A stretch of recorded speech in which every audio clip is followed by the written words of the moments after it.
हम तो डूबेंगे सनम, लेकिन तुमको भी साथ ले डूबेंगे। तो क्या प्रधानमंत्री नरेंद्र मोदी को लग रहा है कि 2024 में उनकी लुटिया डूबने वाली है, इसीलिए वो पार्टी के अंदर जो उनके सियासी दुश्मन है या जिनसे वो अच्छे संबंध नहीं है, खट्टे संबंध है, उनको अभी से डुबो देना चाहते हैं? बड़ा सवाल उठता है। नमस्कार, मैं हूं विजय विद्रोही। आप मुझसे जुड़ चुके हैं, इसके लिए आप सबका तहे दिल से शुक्रिया। और अगले 7-8 मिनट में आपसे जुड़े रहने की कोशिश करूंगा। मेरी आपसे विनती है कि मेरा वीडियो पसंद आए तो लाइक कीजिए, सब्सक्राइब कीजिए, शेयर कीजिए और घंटी जैसी आकृति बेल आइकन दबा दीजिए ताकि नया वीडियो आए या मैं लाइव जा रहा हूं तो आपको तत्काल जानकारी मिल जाए। तो हम बात कर रहे थे मोदी जी की स्टाइल ऑफ फंक्शनिंग की। अभी तक तो वो पार्टी के नेताओं को जिनसे वो पसंद नहीं करते थे उनको 75 पार होने का इंतज़ार करते थे, फिर अब तो 70-72 पर भी तलवार लटकनी शुरू हो जाती है और उनको राजभवन भेज देते थे या मार्गदर्शक मंडल में भिजवा देते थे या फिर कुछ और होता जा। पार्टी के बाहर के जो विपक्षी पार्टियों के जो सियासी दुश्मन है, किसी के खिलाफ ईडी लगा दो, किसी के खिलाफ इनकम टैक्स लगा दो, किसी के खिलाफ एनआईए लगा दो, किसी के खिलाफ सीबीआई लगा दो, और नहीं तो फिर जीतने की कोशिश करो, अपने साथ मिलाने की कोशिश करो, ऑपरेशन लोटस। यानी अपनों पर गैरों पर करम है, अपनों पर सितम ज्यादा हो रहा है। इस रूप में कि शिवराज सिंह चौहान तो अपने हैं भाई, पार्टी के हैं, और बीजेपी के तमाम नेता कहते हैं कि माँ सबसे बड़ी, भारत माता सबसे बड़ी होती है, उसके बाद उनके लिए पार्टी बड़ी होती है, उसके बाद वो खुद का हित अहित सोचते हैं। लेकिन शिवराज सिंह चौहान के साथ जो हो रहा है, जो वसुंधरा राजे के साथ हो रहा है, उसे किस नज़रिए से देखा जाए? शिवराज सिंह करीब 80 के आसपास उम्मीदवारों का नाम की घोषणा मध्य प्रदेश में हो चुकी है, लेकिन शिवराज सिंह चौहान का नाम अभी तक नहीं है। क्यों नहीं है? ये सस्पेंस क्यों रखा जा रहा है? ऐसे सस्पेंस को रखकर बीजेपी को क्या फायदा हो रहा है? पहली सूची में पहले नंबर पर शिवराज सिंह होने चाहिए थे, जो 4 बार के मुख्यमंत्री हैं। शिवराज सिंह को पता ही नहीं होता और केंद्रीय आला कमान घोषणा कर देता है कि 3 केंद्रीय मंत्री चुनाव मैदान में उतरेंगे, 3 या 4 सांसद चुनाव मैदान में उतरेंगे और यहां से उतरेंगे, सब तय हो जाता है और कानो कान खबर नहीं होती। इसी तरह वसुंधरा राजे को बोलने नहीं दिया जाता, उनकी उपेक्षा की जाती है, उनके मान सम्मान को अपमान में बदला जाता है, जैसा कि उनका खेमा दावा कर रहा है। और साथ ही साथ उनके कार्यकाल के दौरान की उपलब्धियों का जिक्र तक नहीं प्रधानमंत्री नरेंद्र मोदी करते। तो आखिर माजरा क्या है? फिर वही अपनों पे सितम, गैरों पे करम, ऐ जाने वफा ये जुल्म ना कर, ये जुल्म ना कर। तो क्या माना जाए? मोदी जी को लग रहा है कि 2024 में जाने वाले हैं तो जाते जाते सबको भी निपटाते जाएं कि हम तो नहीं रहेंगे बागों में, बहारों में, तो बाकी लोग भी क्यों चमन में रहें? क्या ये मकसद है? अब वसुंधरा के साथ क्या है प्रॉब्लम? आमतौर पर लोग कहते हैं कि 2014 में जब मोदी प्रचंड जीत के साथ आए थे, बीजेपी को प्रचंड जीत दिलाई थी, तब पूरा देश मोदी मोदी गा रहा था। बीजेपी के नेता भी कह रहे थे कि ये मोदी जी की जीत है। तब वसुंधरा ने कह दिया कि ये किसी व्यक्तिगत, किसी की एक आदमी की जीत नहीं है, ये सामूहिक प्रयासों की जीत है, सामूहिक कोशिशों की जीत है। मोदी जी के दिल में ये बात धर गई और अभी तक धरी हुई है। दूसरी बात, वो अपना 2014 में नया मंत्रिमंडल बना रहे थे, तो वसुंधरा चाहती थी कि राजस्थान से 1-2 नेता विशेष मंत्री बने, 1-2 विशेष नेता विशेष मंत्री नहीं बने।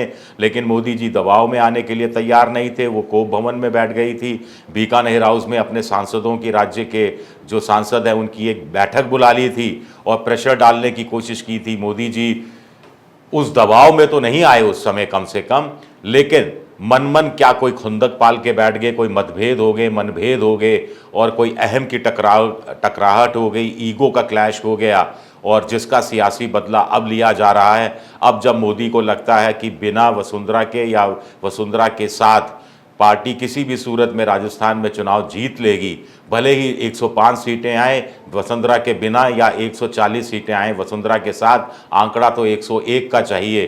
तो ऐसे में अब वसुंधरा के साथ सियासी नफ़ा नुकसान जो है, जो हुआ, उसका हिसाब बराबर करने का मौका आ गया। क्या किसी नेता को ऐसा करना चाहिए जो लीडरशिप की बात करता हो, जो विश्व गुरु बनने की बात करता हो? बार बार कह रहा हूं, अगर इन आरोपों में सच्चाई है, अगर सोशल मीडिया से लेके तमाम जगह जो कानाफूसी हो रही है, राजनीतिक गलियारों में जो चर्चा होती रही है, वो इन्हीं चीज़ों को लेकर हो रही है। शिवराज सिंह चौहान, लालकृष्ण आडवाणी ने मोदी जी की मौजूदगी में कह दिया था मोदी जी ने गुजरात का बहुत विकास किया, लेकिन गुजरात तो पहले से ही विकसित था। मध्य प्रदेश को देखिए, कहाँ शिवराज सिंह बीमारू स्टेट से कहाँ ले गए, और कृषि के क्षेत्र में खासतौर से बहुत काम हुआ। तो मोदी को लगा कि अरे, ये तो नया प्रधानमंत्री पद का दावेदार पैदा हो गया।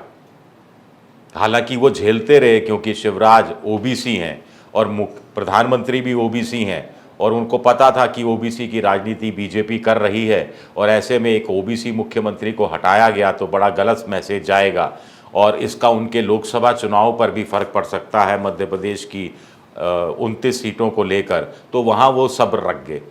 लेकिन अब उन्हें शायद लगता है कि शिवराज सिंह की पारी पूरी हो चुकी है, फैटीग फैक्टर है। हो सकता है इनमें सच्चाई हो, इनमें कुछ चीज़ों में सच्चाई है भी, लेकिन जब यही सब चीज़ें हैं, तो जब ज्योतिरादित्य सिंधिया विद्रोह करके बीजेपी में शामिल हुए थे, तब शिवराज सिंह को मुख्यमंत्री क्यों बनाया गया? तब तो गोल्डन चांस था, किसी और को बनाया जा सकता था, फैटीग फैक्टर से भी उभरा जा सकता था। लेकिन अब क्यों खामियाजा शिवराज सिंह को भुगतना पड़ रहा है? कुछ लोग कानाफूसी कर रहे हैं, क्या हो सकता है टिकट ही नहीं मिले?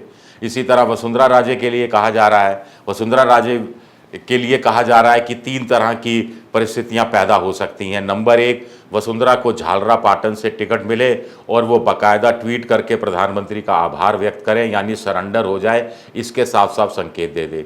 नंबर 2, उनको झालरा पाटन से टिकट मिले विधानसभा चुनाव का, वो टिकट लौटा दें ये कह के कि मैं व्यक्तिगत कारणों से चुनाव नहीं लड़ पाऊंगी, और उसके बाद वो राज्य के दौरे पर निकल जाएं और अपने असली तेवर, अपने असली रंग के साथ सामने आएं और बीजेपी को झटका देने की कोशिश करें।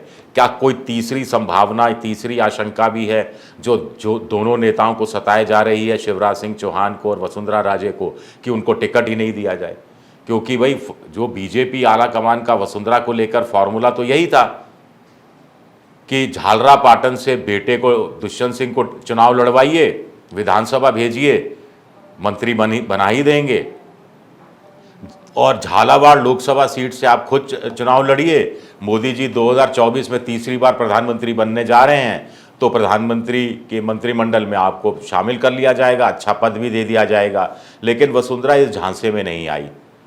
वो इसलिए नहीं आई क्योंकि उनको पता था कि एक व्यक्ति, एक परिवार में से एक को ही पद दिया जाता है। राजनाथ सिंह के चूंकि रक्षा मंत्री हैं, इसलिए उनके बेटे को योगी सरकार के मंत्रिमंडल में भी नहीं लिया गया, ऐसा भी लोग कहते हैं। हालांकि कुछ लोग कह रहे हैं कि दुष्यंत सिंह के मुकाबले राजनाथ सिंह का के बेटे का राजनीतिक अनुभव कुछ भी नहीं है, वो अलग कहानी है। तो अब जब आला कमान की स्कीम ऑफ थिंग्स में वसुंधरा के लिए झालरा पाटन से टिकट है ही नहीं, और मुख्यमंत्री जब वो बनेंगी ही नहीं, तो विधानसभा चुनाव जीतकर विधायक बनकर करेंगी क्या? जब आला कमान की स्कीम ऑफ थिंग्स में ये चीज तय है, तो क्या वो टिकट भी आ जाएगा, या वसुंधरा को इशारा कर दिया गया है, या वसुंधरा चुपचाप सरेंडर कर जाएंगी और आला कमान को लगेगा कि देखिए अब आया ऊंट पहाड़ के नीचे? क्या राजनीति इस तरह चलती है? बदले की राजनीति। विपक्ष आरोप लगाता रहा है कि मोदी जी बदले की राजनीति करते हैं। प्रेस के लोग भी कुछ कुछ आरोप लगाते रहे हैं, और ख़ास तौर से जो गुजरात में प्रेस के लोग हैं, जो पुराने लोग हैं। लेकिन क्या अपनों के बीच में भी इस तरह की राजनीति की जाती है? जिन लोगों ने मध्य प्रदेश में पार्टी को सींचा, जिन लोगों ने राजस्थान में पार्टी को सींचा, उनको आप इस तरह दरकिनार कर देंगे? अभी तो रेस में दौड़ते हुए घोड़े हैं, ऐसा नहीं है।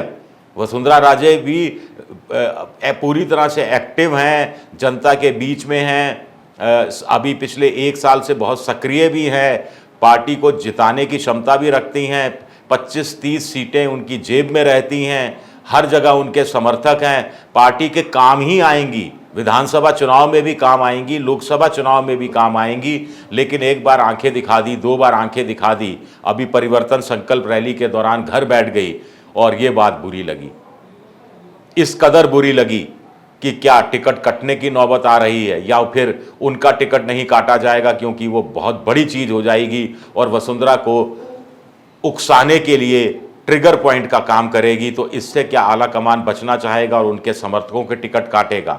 समर्थकों के टिकट काटना या वसुंधरा का टिकट काटना, कम से कम वसुंधरा की राजनीति के लिहाज से तो एक ही चीज़ है, इसमें बहुत ज़्यादा फर्क करके भी नहीं देखा जाना चाहिए। तो बहुत सारी चीज़ें हैं, अभी अगले कुछ घंटों में कुछ चीज़ें मुझे लगता है कि 12, 13, 14 घंटे में बहुत सारी चीज़ें साफ़ होंगी और जैसे जैसे चीज़ें साफ़ होंगी मैं आपके सामने हाजिर होऊंगा और आपको बताता रहूँगा। मेरा वीडियो एक बार फिर गुजारिश है, पसंद आए तो लाइक कीजिए, सब्सक्राइब कीजिए, शेयर कीजिए। मेंबरशिप ड्राइव में भी आप जा सकते हैं। विद्रोही 7 मेरा ट्विटर हैंडल है, विजय विद्रोही 7 के नाम से मैं इंस्टाग्राम पर हूँ और फेसबुक पर मेरा पेज है विजय विद्रोही पेज। शुक्रिया, बहुत बहुत शुक्रिया।